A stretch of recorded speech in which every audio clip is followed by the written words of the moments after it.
We now cross over to our reporter Giovanni Majani. Giovanni, a warm welcome to you. What exactly is the feeling on the ground, particularly around Deputy President Cyril Ramaphosa's new deal that he spoke of yesterday?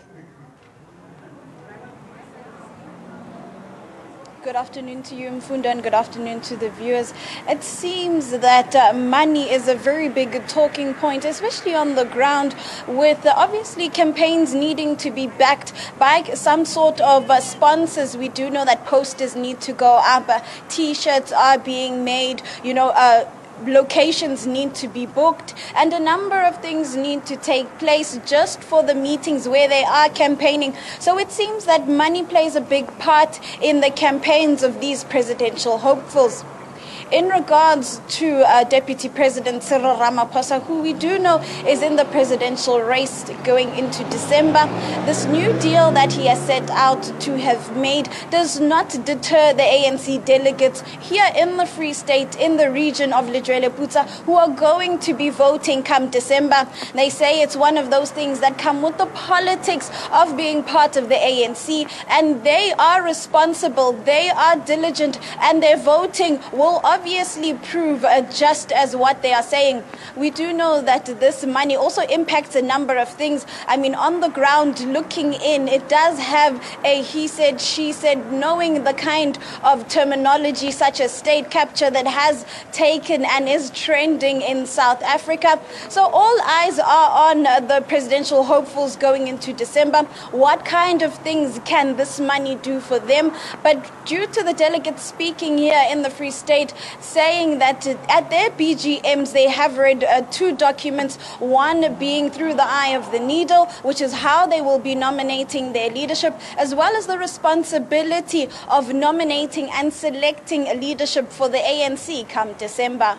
And we do know, obviously, that the leadership, being the chair of the Free State, Dr. Ace Magashule, as well as a province that we've also been looking at being the Northwest, the chair there being Supra Mahumapelo, and the South African president, President Jacob Zuma, they have stated that money will always be involved when it comes to choosing leadership, when it comes to the organization of the ANC. But if you need that money, take that extra 200 Rand, but do not forget where your heart lies. Do not forget the mandate of the ANC, and do not let that 200 Rand or that extra money you're putting into your pocket deter you from putting that X in the right spot. No, thank you very much, Giovanni. We'll certainly keep in touch as days progress. Now, in studio today, we're joined by political analyst Papano Pasha and Adil Nchebeleng, and via Skype, we're joined by Professor Andre Duvenacher. Now, welcome to all of you. Thank you. Now, perhaps to start with you, Adil, we're talking here about money. When we're talking about the so-called factional paraphernalia that they're talking of, it all costs money to get those T-shirts and caps.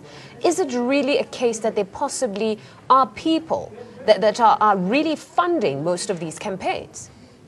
I think it is beyond doubt that there is money flowing within this campaign, particularly for actually the presidential candidate for the ANC. If you have seen yesterday in Orlando, it was clearly demonstrated and actually displayed that white monopoly capital is quite interested in the outcome of the ANC National Policy Conference, which will be held in December. And as a result, they have already pinned their really sort of mast on the candidate of their choice, which has actually been Cyril Ramaphosa, who is the deputy president today in South Africa. And you have seen the arrival of strong white monopoly capital business barons who actually arrived there, who are not even industrialists. These are just bankers. These are oligarchs in South Africa who are controlling a lot of industries through money and the banking cartels that they are currently controlling in South Africa. Investec, Stephen Kosef was there. You have FirstRand, Johan Berger was there. You have, in terms of Goldman Sachs, for that matter, the surprising factor, Colin Coleman was there. And, a cartoon of other white monopoly capitalists who were actually going in there to show their power, to say that we are bringing our money, we're bringing our capital, and as a result, the support we are throwing behind our candidate should be clearly indicative that we are behind this particular person, being currently the Deputy President, Ramaphosa. What it means in South Africa is, one, it's very concerning. You have 6 other candidates who have no money and are really running on a shoestring budget, and who are running for the particular vote that is a vote within the ANC. Remember, this is not a vote for South Africa's interest. It is a vote for the members of the ANC, those who identify with the party, those who say that we want this movement to guide us as a movement and a collective that is going to talk from a collective point of view. So when you start seeing presidential candidates that are so loaded with capital, particularly coming out of the stock exchange, capital coming out of white monopoly capitalists, and interests that are foreign, for instance. Goldman Sachs is not a South African company, it's an international US-based operation. But let's rope interfering in in Professor South Africa. Andre Duvenage on this one as well. Professor, your take, I mean, what we saw in Orlando, in Soweto yesterday, that economic colloquium, or economic indaba, if you like, the company that the deputy president is keeping, can it really assist his campaign if he's going to Orlando, Soweto with the likes of Stephen Kosev and your Colin Coleman? Will they really assist him, or is it perhaps to his benefit to say that I'm in good books with these people and we can transform Soweto? How does it work for him? Good afternoon, Mfondu and listeners. I think I disagree with the previous analysis to a certain extent that this is not only about white monopoly capital. This is about capital in general, and not also local capital, but international capital that is involved here. And without any doubt, finances and capital will play a very important role in this election. And I think what we have seen is Mr. Cyril Ramaphosa mobilizing the business sector behind his initiative. And that is very important to get business behind you, especially in this very difficult financial circumstances. And that is also the origin of his so-called New Deal, which remind us a bit of Franklin D. Roosevelt and others. So I think there may be some reaction against this, but this is also a good move to get business behind you. Papano, your take? I mean, here referencing Franklin Roosevelt, many said when he's talking about it's time to strike that New Deal. Do you think perhaps he's positioning himself as that bridge between the capital and those without? Well, it's a difficult one, but perhaps just to take you back to Mangaung, if you recall at the National Conference, cell phones were not allowed at the voting booth, precisely because the NEC, had anticipated that delegates would be bought. But what we saw yesterday, it is an indictment, because in the past 23 years, corporate South Africa has not played ball. So now if they go to Soweto, what is their interest? What are they doing in Soweto? And when they're saying that they support Cyril Ramaphosa, to what end in particular? Look, the fact that you would have presidential candidates in the ANC giving out T-shirts, it tells you a lot. It tells you that the ANC must really introspect. It tells you that perhaps the ANC has gone beyond that organization, which talks about ideas where leaders are nominated because of the ideas that they stand for. I mean, for example, if you listened to the speeches that were made yesterday about the new economic idea, it does not necessarily speak to the poorest of the poor or using the state to change the lives of the people. What it seeks to say, or what it seeks to assert, is the interest of business South Africa. Business South Africa does not care about ordinary South Africans. And if you had conscious Sowetans, they would have kicked them out. They would have kicked them out because Business South Africa has been exploiting ordinary South Africans. But is this not the time, Papano? Because we've went to a number of these events where the ANC is pleading with big business to come to the table and have conversations and find out what role they can play. So there yesterday, they came and they went to the heart of South Africa. They went to Soweto. So here we are. Are you going to criticize them? Or this is the first step of them saying, we want to be part of the solution? Okay, look, why would they want to be part of the solution now? The problems in South Africa have permeated for a very long time. It can't be that they are coming on board now. If you do we take them to task for that, yes, or do we just applaud it and say, here you are today? Because if we talk about why now, then people will just never come to the party. Adele, if I might close, if I might try to close this, it can't be a question of why now. It's a question of what is your interest. Remember, Cyril has said it repeatedly. Stephen Kosef has said it repeatedly. For example, he's not pro-free education. He's not pro the mining charter. He's not pro all the policies which seek to change the lives of ordinary South Africans. So his interest is to ensure that investors benefit. It's not about ordinary South Africans. Yes, I do. I think Papano has just actually said it very nicely.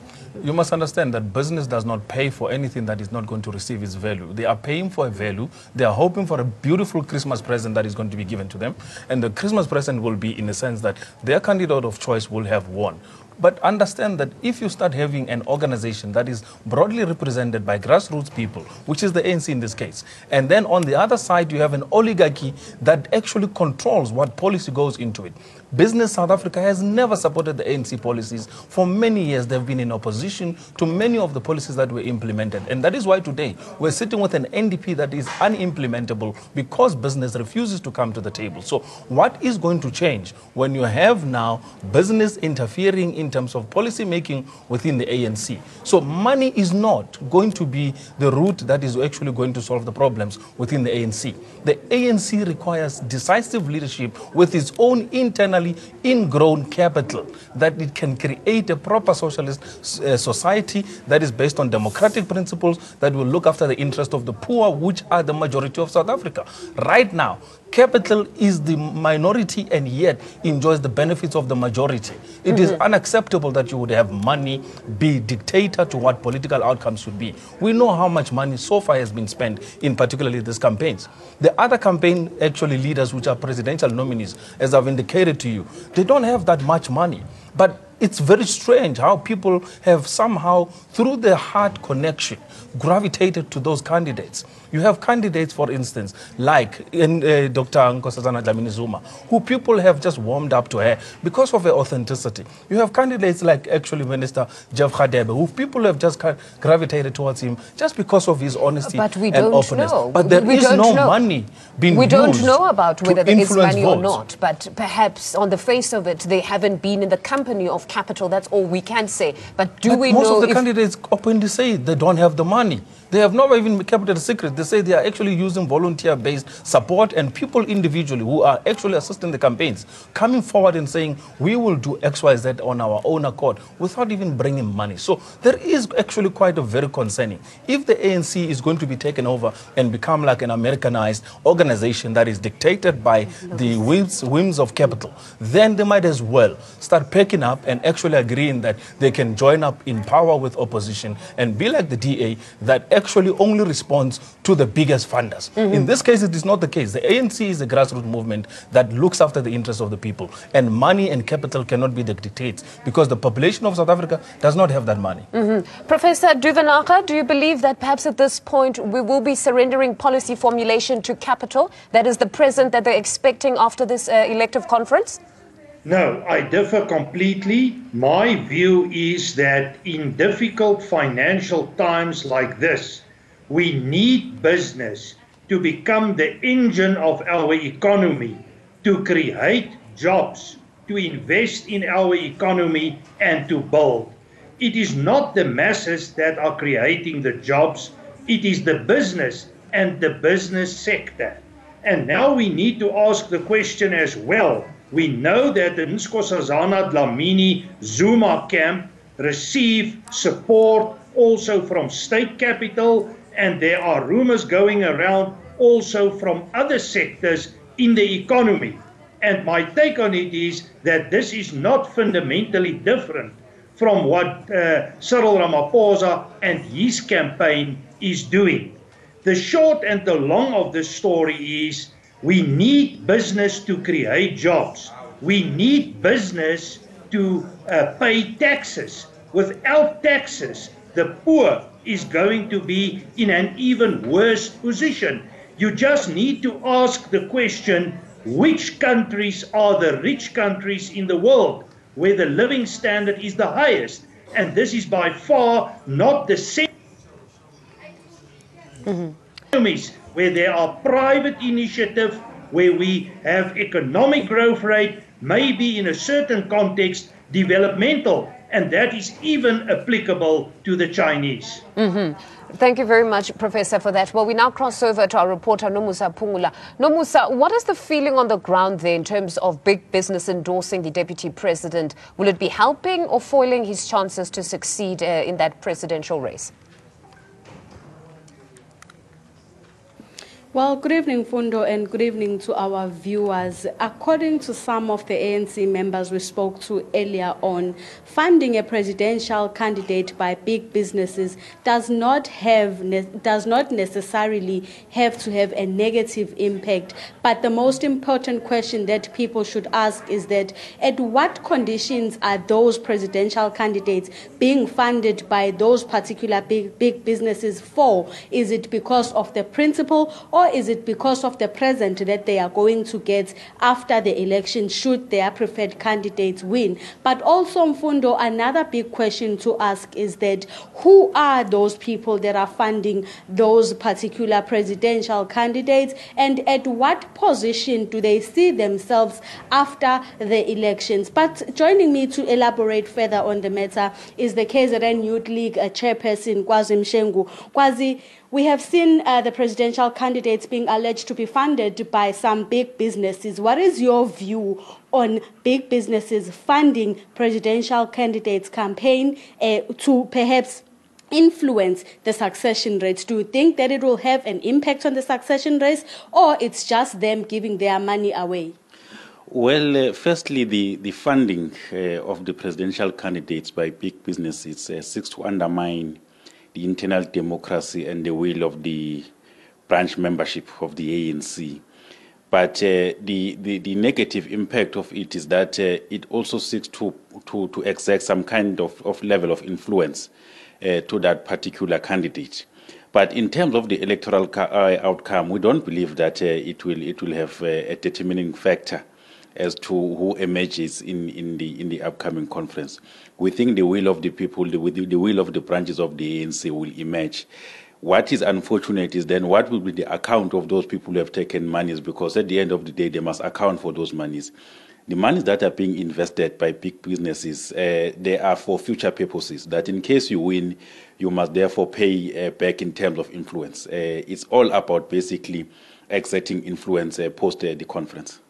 Well, thank you so much, Kwazi. There was the ANC Youth League KZN chairperson just elaborating on what he thinks about the funding of big businesses for the presidential candidates. But also, Mfundo, just to add on what he said, is that you must understand that there have been concerns regarding some people who have now been called chief lobbyists, who are being paid by these people that are funding the presidential candidates or the campaigns. But we await to see as to how far will those money have an impact, or it will just depend on the internal structures or the people of the ANC members, who at the end of the day have the deciding votes or have the deciding say as to who exactly should be nominated and should be voted upon come December. No, thank you very much, Nomusa, for that report. Now let's take a look at how ANC members on the ground see the influence of money over the succession race. You know, the issue of money is a challenge. However, the ANC has taught us that for any candidate to emerge is through the branches of the ANC. So it's not a matter of whether the person has money or not. So ours is to stick to the principle to say the branches will pronounce themselves, and the delegates to the branches will also nominate or elect the candidate whom they feel comfortable that will be able to push the agenda of the ANC. So whether money is there or not, the ANC will still run, and the candidates who are good for the position will be elected. Those that they will be trying to give people money, they will be giving them an early Christmas. There's no one who's going to give them votes because they have given them money. They know their branch mandates, they know their provincial mandates, so they will vote according to the mandate that they are going to support from their various provinces. I believe it will definitely have an impact, considering the recent experiences in regional conferences and provincial conferences where there's been allegations of money being used from branch levels, where people will get a token for pronouncing a certain direction, or even also looking at the new profession that we've observed of people called lobbyists, who will be driving around in fancy cars, visiting different branches, championing a certain position, but if you really interrogate people, you find that some of them, they are not politically convicted that this is the person that should be pursued, but they talk more opportunities, privileges, and benefits. Now, Adil, on this question of money, we're talking money, but somebody at home could easily be saying, well, yes, you're talking about those that are offering money, perhaps getting that early Christmas present. But somebody could still say, you've got to tackle those that are offering their vote. You could still ask the question, those backing with just their vote, what do they stand to gain? Because there could also be that they're looking for positions. Look, South Africa is a society whereby the poverty that actually prevail at times makes people make decisions based on the amount of money they can gain on those bases. So you have business here, which is not even members of the ANC. Most of the business candidates are actually sitting in the opposition parties. So would you as a party allow your opposition to fund you towards your success, which means once they've funded you, they are going to dictate to you the processes by which you are going to implement, irrespective of what the party decides. Remember, the leaders makes the decision, not necessarily the party collectively on the implementation. So the scary part of it is when it comes to where it is the crunch is required, it is going to be evident then that really the support which was given was a conditional support on the basis that they wanted financial material rewards. Why is business disinvesting in South Africa when they say they truly believe in the ANC? If they truly believe in the ANC, they would have stayed the course and they would have worked directly with the ANC and putting money in the movement to develop it. Papalo, your take then, because some could still argue that the ANC has always engaged big business. They have gala dinners where they raise funds, so they speak to a lot of business people. Must those business people today now hold on to their purses and say, we no longer want to fund because people will question what's in it for us? And there are also black people that fund the ANC. I think one thing that must be clear is that the ANC has always positioned corporate South Africa as the enemy of its what they call the National Democratic Revolution.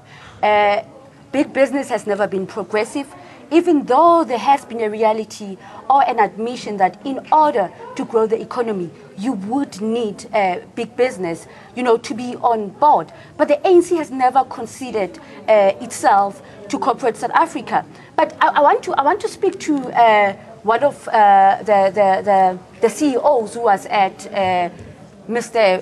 Ramaphosa's event, Stephen Kosov. The late investigative journalist, Barry Sargent, did a lot of extensive research on Investec in particular and some of the corrupt operations that it continues to do. By the way, Investec spends each year, it spends more than 20 million set aside for legal services in case they collude, in case they monopolize. But over and above that, Investec is Unfortunately, we've run out of time. Can we just get closing remarks from the professor? Your closing remarks on this conversation around money and the elective conference? Fondu, I think what we have here is a situation where big business has vested interest in politics and in our political future, and they will always try to influence political direction. That is part of any political process, and I cannot see what is different to the South African context. Secondly, the current government needs big business to take South Africa forward, to pay taxes, to create jobs, to create economic growth. So I think it is not only necessary, it's of critical importance to get business aligned with government in order to achieve certain goals. Therefore, I believe the strategy of Mr. Cyril Ramaphosa is a good strategy, and at the end of the day, it is also for the interest of the poor people in South Africa. No, thank you, Professor. Your panelists, if only you could see them, are shaking their heads. But thank you all for joining us. And this is our week's poll question. The question this week is, will the mining charter enable the sharing of South Africa's mineral wealth? Do give us your views. You can check our social media pages there and give us your take on this week's poll question. And that's where we leave it for today. Until next time.